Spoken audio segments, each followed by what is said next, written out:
Halo sahabat Genaci, ketemu lagi sama Kak Narita di sini di channel YouTube kesayangan kita, Ayo Cerdas Indonesia.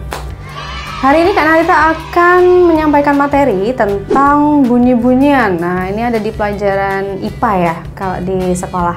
Tapi sebelum itu, bagi sahabat Genaci dan teman-teman semua yang belum subscribe, silakan klik tombol subscribe di bawah ini dan jangan lupa juga nyalakan loncengnya ya. Jadi kalau ada notifikasi dan video baru dari Ayo Cerdas Indonesia, adik-adik dan sahabat Genaci di rumah bisa langsung menonton. Sebelum masuk ke materi, kita harus tahu dulu apa arti dari bunyi. Seperti yang kita tahu, segala macam bentuk bunyi itu berasal dari benda yang bergetar. Getaran dari suatu benda akan mengakibatkan udara di sekitarnya juga ikut bergetar. Getaran-getaran tersebut menimbulkan gelombang bunyi di udara. Nah, benda-benda yang bergetar itu disebut dengan sumber bunyi. Bunyi itu sahabat Genaci bisa merambat dari benda-benda padat, cair, dan gas. Tapi bunyi tidak akan bisa merambat di ruangan yang hampa. Bunyi merupakan gelombang yang perambatan arahnya sejajar dengan arah getarnya. Dan bunyi dapat terdengar di telinga kita jika memenuhi syarat-syarat sebagai berikut. Yang pertama adanya sumber bunyi, yang kedua adanya media penghantar, dan yang ketiga adanya pendengar. Nah, disitulah bunyi akan terdengar oleh telinga kita.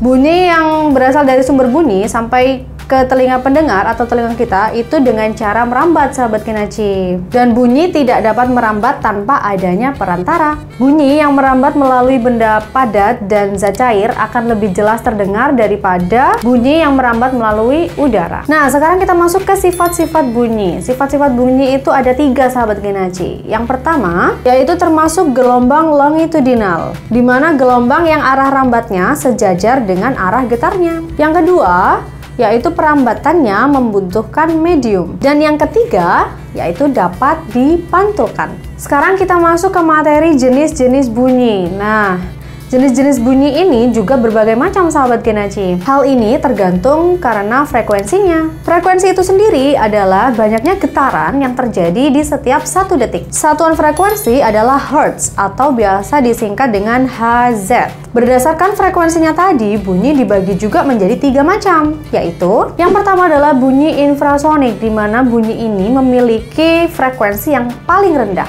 yaitu kurang dari 20 Hz. Bunyi infrasonik ini dapat didengar oleh hewan-hewan seperti kelelawar, jangkrik, kuda, dan anjing.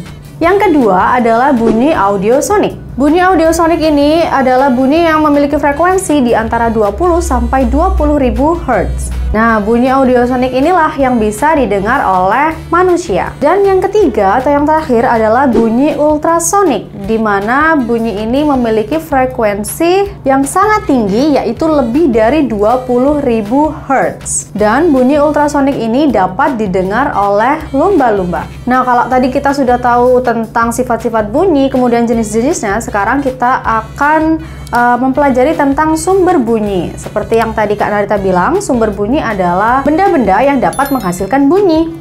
Contoh dari benda-benda yang dapat menghasilkan bunyi adalah garpu tala dan alat musik seperti gendang, suling, trompet, dan benda-benda lainnya seperti drum. Nah, sahabat Genaci, jadi sekarang kita sudah tahu ya tentang pengertian bunyi, sifat-sifat bunyi, jenis-jenis bunyi, dan contoh dari sumber bunyi. Oke sahabat Genaci, itu tadi video yang bisa Kak Narita sampaikan dan pembahasan hari ini yang sudah kita pelajari tentang bunyi. Jangan lupa klik like, komen, dan share juga ke teman-teman semua agar video ini bisa lebih bermanfaat. Sampai ketemu di video selanjutnya. Bye-bye!